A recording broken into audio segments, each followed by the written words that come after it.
ಏನ್ ಅಪ್ಪ ಮಗಳಪ್ಪ ರೀ, ಅವ್ರು ಗೆದ್ದಿರೋದು ಒಂದು ಕ್ವಿಜ್ ಅಲ್ಲಿ ಅಷ್ಟೇ, ಒಲಿಂಪಿಕ್ ಅಲ್ಲ ರೀ. ನೋಡಿ, ಒಲಿಂಪಿಕ್ ಅಲ್ಲಿ ಮೆಡಲ್ ಗೆಲ್ತಾಳೋ ಇಲ್ವೋ, ಆದ್ರೆ ನನ್ ಕನಸು ಅವಳು ಡಾಕ್ಟರ್ ಆಗ್ಬೇಕು ಅನ್ನೋದು.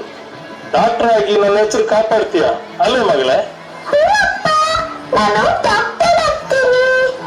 ಸ್ವೀಟ್ ಬಾಕ್ಸ್ ಕೊಡಿ, ಇಲ್ಲಿ ಎಲ್ರಿಗೂ ಹಂಚ್ತೀನಿ. ರೀ, ಇಷ್ಟು ಚಿಕ್ಕ ವಿಷಯಕ್ಕೆ ಎಲ್ರಿಗೂ ಸ್ವೀಟ್ ಹಂಚಿದ್ರೆ ಅವ್ರು ನಗಲ್ವಾ? ಯಾಕೆ ನಾಗ್ತಾರೆ? 1000 ಜನ ಓದೋ ಸ್ಕೂಲಲ್ಲಿ ನನ್ನ ಮಗಳು ಒಬ್ಬಳೆ ಫಸ್ಟ್ ಪ್ರೈಸ್ ಗೆದ್ದಿರೋದು.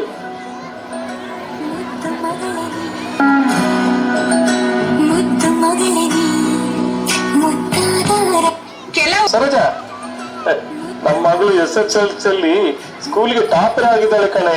ನನ್ ಮುದ್ದ ಮಗಳು. ಸರೋಜಾ, ಮಗಳಿಗೆ ದೃಷ್ಟಿ ಆಗಿರುತ್ತೆ, ದೃಷ್ಟಿ ತೆಗಿಯೇ. ಸರೋಜಾ, ಹಾಗೆ ಸಂಜೆ ಊಟಕ್ಕೆ ರೆಡಿ ಮಾಡು, ಅಕ್ಕಪಕ್ಕದವರನ್ನೆಲ್ಲ ಬರೋಕೆ ಹೇಳಿದ್ದೀನಿ.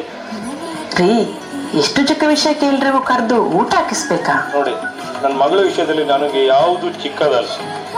ಅರೆ, ಗುರು ಬಂದ ನೋಡು. ಬಾರೋ ಗುರು, ನನ್ನ ಮಗಳು SSLC ಟಾಪರ್ ಆಗಿದ್ದಾಳೆ ಕಣೋ. ಸೂಪರ್ ಕಣೋ, ಕಂಗ್ರಾಚುಲೇಷನ್ ಪುಟ್ಟಿ. ಮುಂದೆ ಏನಾಗ್ಬೇಕು ಅನ್ಕೊಂಡಿದ್ಯಾ? ಅನ್ಕೊಳ್ಳೋದೇನು, ಅವಳು MBBS ಓದ್ತಾಳೆ.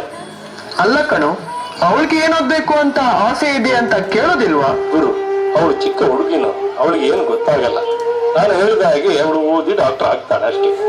ಹಂಗಲ್ಲ ಕಣೋ, ಅವಳು ಚಿಕ್ಕ ಹುಡುಗಿದ್ದಾಗ ಬೇರೆ, ಈಗ ಬೇರೆ. ಒಂದ್ಸಲ ಅವಳಿಗೆ ಏನ್ ಓದ್ಬೇಕು ಇಷ್ಟ ಅಂತ ಕೇಳುದಲ್ವಾ? ನೋಡು ಗುರು, ಒಂದ ಊಟ ಮಾಡ್ತಾ ಹೋಗ್ತಾ ಇರ್ಬೇಕು. ನನ್ನ ಮಗಳನ್ನು ಏನು ಓದಿಸ್ಬೇಕಂತ ನನ್ಗೆ ಗೊತ್ತು ಕಣೋ. ಕಂಡವರು ಬಂದು ನನ್ಗೆ ಅಡ್ವೈಸ್ ಮಾಡೋ ಅವಶ್ಯಕತೆ ಇಲ್ಲ, ನೀನಿನ್ನು ಹೋಗ್ಬೋದು. ನಾನ್ ಹೇಳಿದ್ದು ನಿನ್ಗೆ ಈಗ ಅರ್ಥ ಆಗಿಲ್ಲ, ಒಂದಿನ ಖಂಡಿತ ಅರ್ಥ ಆಗುತ್ತೆ. ಗಾಣಿಕ, ಹಿಂಗೆ ಏನು ಓದ್ಬೇಕಂತಿದೆ ಹೇಳು, ಹೇಳು, ಹೇಳು.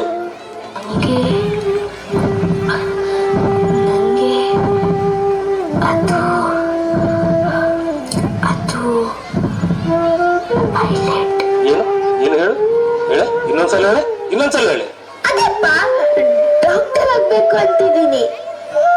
ನೋಡು ಸರೋಜಾ, ಆ ಸುಮಾ ಅವರ ಮಗಳು ಮಂಗಳೂರಿನಲ್ಲಿ SV ಕಾಲೇಜಲ್ಲಿ PUC ಓದಿ ಒಳ್ಳೆ ಮಾರ್ಕ್ಸ್ ತಗೊಂಡು MBBS ಸೀಟ್ ಸಿಕ್ಕಿದೆ ಅಂತೆ. ನಮ್ಮ ಗಾಣಿಕರನ್ನು ಕೂಡ ಅದೇ ಕೋಚಿಂಗ್ ಸೆಂಟರ್ ಸೇರಿಸ್ಬಿಡೋಣ. ಹಾಸ್ಟೆಲ್ಸ್ ಅಲ್ಲೇ ಇದೆ.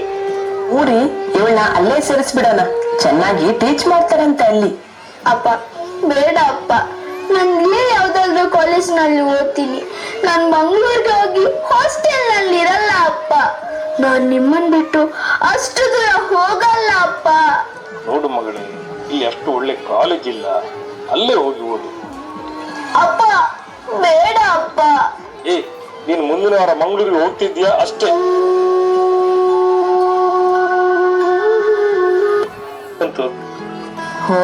ಬಂದಿದೆ. ನಿಮ್ಗೆ ಟೀ ಕೊಡ್ಲಾ ಇಲ್ಲ ಕಾಫಿ ಕೊಡ್ಲಾ? ರಜಾ, ನಾನು ಮಗಳ ರಿಸಲ್ಟ್ ಬಗ್ಗೆ ಎಷ್ಟು ಟೆನ್ಷನ್ ಅಲ್ಲಿದ್ದೀನಿ, ನೀನು ಕಾಫಿ ಕೊಡ್ಲಾ ಟೀ ಕೊಡ್ಲಾ ಅಂತಿದ್ಯಲ್ಲ. ನಿಮ್ ಮಗಳನ್ನೇ ಕೇಳಿ ರಿಸಲ್ಟ್ ಏನಾಯ್ತು ಅಂತ. ಗಾಣಿಕ, ನಿನಗೆ ಎಷ್ಟು ಮಾರ್ಕ್ಸ್ ಬಂದಿದೆ? ಅದು ಅದು ಅದು ಜಸ್ಟ್ ಪಾಸ್ ಆಗಿದ್ದೀನಿ ಅಪ್ಪ. ಏನು, ಜಸ್ಟ್ ಪಾಸ್?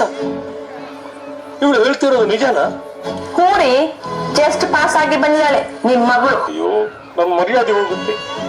ಇಡೀ ಊರಿಗೆ ಮಗಳನ್ನ ಡಾಕ್ಟರ್ ಮಾಡ್ತೀನಿ ಅಂತ ಹೇಳ್ಕೊಂಡು ಬಂದಿದ್ದೀನಿ. ಅಪ್ಪ, ನಂಗೆ ಡಾಕ್ಟರ್ ಆಗೋಕೆ ಇಷ್ಟ ಇಲ್ಲ. ನನ್ ಪೈಲಟ್ ಆಗ್ಬೇಕು ಅನ್ನೋದೇ ನನ್ ಕನಸು. ಏನು, ಪೈಲಟ್ ಆಗ್ಬೇಕಾ? ಆ ಡ್ರೈವರ್ ಕೆಲಸ ಮಾಡೋಕೆ ಇಷ್ಟಪಡ್ತಾ ಇದ್ಯಾ? ನೋಡಿದ್ಯಾ ಸರೋಜಾ, ಇವಳಿಗೆ ಡಾಕ್ಟರ್ ಓದೋಕೆ ಇಷ್ಟ ಇಲ್ವಂತೆ. ಅಲ್ಲಿ ಮಗಳೇ, ನೀನು ಹುಟ್ಟಿದಾಗ ನನ್ಗೆ ಮಗಳು ಹುಟ್ಟಿದ್ಲು ಅಂತ ನಾನು ಅನ್ಕೊಂಡಿಲ್ಲ. ನಮ್ಮನೆಯಲ್ಲಿ ಡಾಕ್ಟ್ರೇ ಹುಟ್ಟಿದ್ಲು ಅಂತ ಎಲ್ರಿಗೂ ಸ್ವೀಟ್ ಹಂಚಿ ಖುಷಿ ಪಟ್ಟಿದ್ದೆ. ನೋಡಿ, ನೀನು ಸತ್ರು ಬದುಕಿದ್ರು ಡಾಕ್ಟರ್ ಆಗೇ ಇರ್ಬೇಕು, ಇಲ್ಲ ಅಂದ್ರೆ ನನ್ನ ಕೈಯಾರೆ ನಿನ್ನ ಸಾಯಿಸಿ ಬಿಡ್ತೀನಿ ನೋಡು. ಅಯ್ಯೋ ದೇವ್ರೇ. ಅಪ್ಪ ಸಾರಿ ಅಪ್ಪ, ನಾನ್ ಚೆನ್ನಾಗಿ ಓದಿ ಡಾಕ್ಟರ್ ಆಗ್ತೀನಿ ಅಪ್ಪ. ನನ್ನ ಹತ್ರ ಮಾತಾಡಿ ಅಮ್ಮ, ನೀನಾದ್ರೂ ಹೇಳಮ್ಮ ಅಪ್ಪನ್ಗೆ.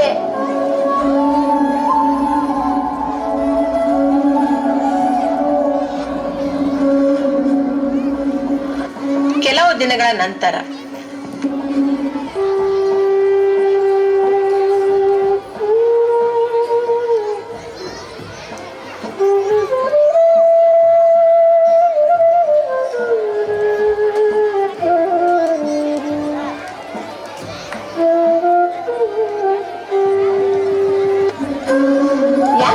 ಕಾಯ್ತಾ ಇದ್ದೀಯಾ? ಊರಿಗೆ ಹೋಗಲ್ವಾ? ಇಲ್ಲ ಕಡೆ, ನಂಗೆ PUC ಅಲ್ಲಿ ಕಮ್ಮಿ ಮಾರ್ಕ್ ಬಂದಿದೆ. ಎಂಟ್ರೆನ್ಸ್ ಎಕ್ಸಾಮ್ ಕೂಡ ಚೆನ್ನಾಗಿ ಮಾಡಿಲ್ಲ ನಾನು. ಮೆಡಿಕಲ್ ಸೀಟ್ ಸಿಗಲ್ಲ ಕಣೆ. ಇದಕ್ಕೆ ಯಾರಾದ್ರೂ ಅಳ್ತಾರ್ಯಾ? ಮತ್ತೆ ಎಕ್ಸಾಮ್ ಬರೆದು ಪಾಸ್ ಆದ್ರೆ ಆಯ್ತು ಅಷ್ಟೇ. ನಿಮ್ಮನೆ ಸಪೋರ್ಟ್ ನಮ್ಮನೇಲಿ ಇಲ್ಲ ಕಣೆ. ಈ ವಿಷಯ ಏನಾದ್ರೂ ನಮ್ಮನೆ ಗೊತ್ತಾದ್ರೆ ಅವರು ನನ್ನ ಸುಮ್ಮನೆ ಬಿಡಲ್ಲ ಕಣೆ. ಮಗಳೇ, ಟ್ಯಾಕ್ಸಿ ಬಂತು ಬಾ. ಅಪ್ಪ ಕಟ್ತಿದ್ದಾರೆ, ಹೊರಡ್ತೀನಿ. ನೀನು ತಲೆ ಕೆಡಿಸ್ಕೋಬೇಡ, ಓಕೆ? ಮನೆಗೆ ಹೋಗಿ ಫೋನ್ ಮಾಡು. ಬಾಯ್.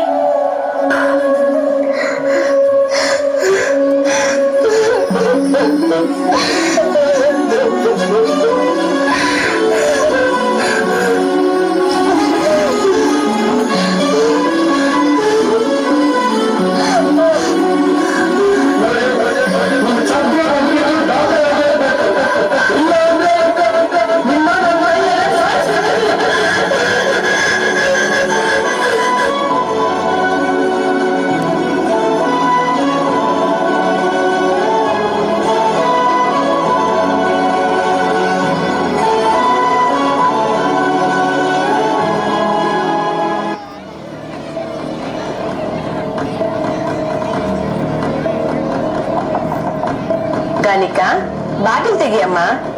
ಏನ್ ಮಾಡ್ತಿದ್ಯಾ ಗಾಲಿಕಾ? ಗಾಲಿಕಾ, ಅಯ್ಯೋ, ಅಪ್ಪ ಬಂದಿದ್ದಾರೆ. ಅವ್ರಿಗೇನಾದ್ರೂ ವಿಷಯ ಗೊತ್ತಾದ್ರೆ ನಾನೇನ್ ಮಾಡ್ಲಿಕ್ಕ?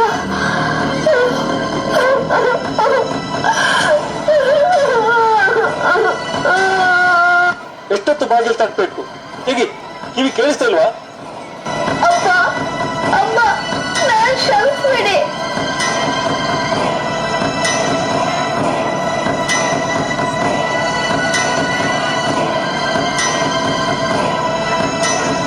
ಗಾಲಿಕಾ, ಗಾಲಿಕಾ, ನಿನ್ನ ಭಯಲ್ಲ, ಬಾಗಿಲು ತೆಗಿಯಮ್ಮ.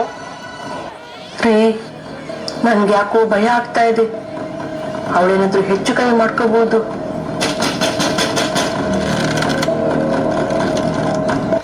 ಮಗಳೇ, ಅಯ್ಯೋ, ಎಂತ ಕೆಲಸ ಮಾಡ್ಕೊಂಡಪ್ಪ, ಎಂತ ಕೆಲಸ ಮಾಡ್ಕೊಂಡಮ್ಮ. ರಾಣಿಕಾ, ಯಾಕೆ ಹೇಗ್ ಮಾಡ್ಕೊಂಡೆ? ಯಾಕೆ ನಮ್ಮನ್ ಬಿಟ್ಟು ಹೋದೆ? ಎಂತ ಕೆಲಸ ಮಾಡ್ಕೊಂಡಮ್ಮ. ಅಯ್ಯಪ್ಪ ಮಗಳೇ, ನಿನ್ನ ವಿಷಯದಲ್ಲಿ ನಾನು ತುಂಬಾ ತಪ್ಪು ಮಾಡ್ಬಿಟ್ಟಮ್ಮ, ತುಂಬಾ ತಪ್ಪು ಮಾಡ್ಬಿಟ್ಟು. ಯಾಕೆ ಪುಟ್ಟಿ ಹೇಗ್ ಮಾಡ್ಕೊಂಡೆ? ಮುಂದಿನ ಸಲ ಚೆನ್ನಾಗಿ ಓದಿ ಸೀಟ್ ತಗೋಬೇಕಿತ್ತಲ್ವಾ? ನಿನ್ನ ವಿಷಯದಲ್ಲಿ ತುಂಬಾ ತಪ್ಪು ಮಾಡ್ಬಿಟ್ಟಮ್ಮ.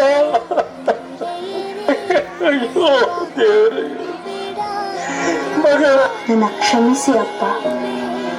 ನಿನ್ ಕನಸನ್ನ ನಾನು ನನಸು ಮಾಡ್ಲಿಕ್ಕಾಗಿಲ್ಲ. I am a loser. ಅಪ್ಪ, ನಾನು ಡಾಕ್ಟರ್ ಆಗಿ ಸಾಯ್ತಾ ಇಲ್ಲ, ನಿಮ್ಮ ಮಕ್ಕಳಾಗಿ ಸಾಯ್ತಾ ಇದ್ದೀನಿ. ಅಮ್ಮ, ಅಪ್ಪನ್ನ ಚೆನ್ನಾಗಿ ನೋಡ್ಕೊ. Miss you. ನಿನ್ನ ಅನ್ಯಾಯವಾಗಿ ಬಲಿ ಕೊಟ್ಟಲ್ಲಮ್ಮ. ಮಗಳೇ, ಮಗಳು, ನನ್ನ ತಪ್ಪಾಯ್ತಮ್ಮ. ನನ್ನನ್ನು ಕ್ಷಮಿಸಮ್ಮ ಮಗಳು, ನನ್ನನ್ನು ಕ್ಷಮಿಸು. ಒಂದು ಏನ್ ಪ್ರಯೋಜನ ಸರ್? ನೀವು ಪೇರೆಂಟ್ಸ್ಗಳೇ ಹೀಗೆ. ನೀವು ಮಾಡಕ್ಕಾಗದೇ ಇರೋದನ್ನ ನಿಮ್ಮ ಮಕ್ಕಳು ಮಾಡ್ಲಿ ಅಂತ ಅವ್ರ ಮೇಲೆ ಪ್ರೆಸರ್ ಹಾಕ್ತೀರಾ. ಅವ್ರ ಕನ್ಸನ್ನ ಕೂಡ್ತೀರಾ. ಅವ್ರ ಭವಿಷ್ಯವನ್ನ ನೀವು ಡಿಸೈಡ್ ಮಾಡ್ತೀರಾ. ನಿಮ್ಮಂತವರಿಂದ ಇವತ್ತು ದಿನ ಬೆಳಗಾದ್ರೆ ನ್ಯೂಸ್ ಅಲ್ಲಿ ಫೇಲ್ ಆದ ಸ್ಟೂಡೆಂಟ್ಸ್ ಅದನ್ನ ಫೇಸ್ ಮಾಡೋ ಧೈರ್ಯ ಇಲ್ಲದೆ ಸುಸೈಡ್ ಮಾಡ್ಕೋತಿದ್ದಾರೆ ಅನ್ನೋ ನ್ಯೂಸ್ ತುಂಬಾನೇ ಕಾಮನ್ ಆಗ್ಬಿಟ್ಟಿದೆ. ನೀವು ಹಾಕೋ ಪ್ರೆಷರ್ ತಗೊಳಕ್ಕಾಗದೆ, ಅದನ್ನ ಯಾರಿಗೂ ಹೇಳಕ್ಕೂ ಆಗದೆ ಪಾಪ ಮಕ್ಕಳು ಸೂಸೈಡ್ ಮಾಡ್ಕೋತಿದ್ದಾರೆ.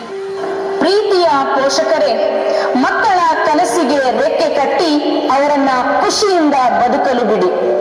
ಜೀವ ಇದ್ರೆ ಇನ್ನೊಂದ್ಸಲ ಎಕ್ಸಾಮ್ ಬರೀಬಹುದು.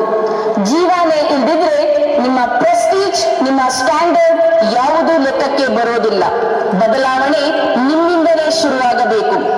ವಿದ್ಯಾರ್ಥಿಗಳೇ, ಬದುಕಲು ಅದೆಷ್ಟೋ ದಾರಿಗಳಿವೆ. ಆತ್ಮಹತ್ಯೆ ಎಂಬ ಕಟ್ಟ ಕಡೆಯ ನಿರ್ಧಾರವನ್ನು ಕೈಗೊಳ್ಳುವ ಮುನ್ನ ನಿಮ್ಮ ಹೆತ್ತವರನ್ನು ಒಮ್ಮೆ ನೆನಪಿಸಿಕೊಳ್ಳಿ. ಆತ್ಮಹತ್ಯೆ ಎಂಬುದು ಸಾಧನೆಯಲ್ಲ. ಬದುಕಿ ನಿಮ್ಮ ಬದುಕನ್ನು ಗೆದ್ದು ಸಾಧಿಸಿ ತೋರಿಸಿ.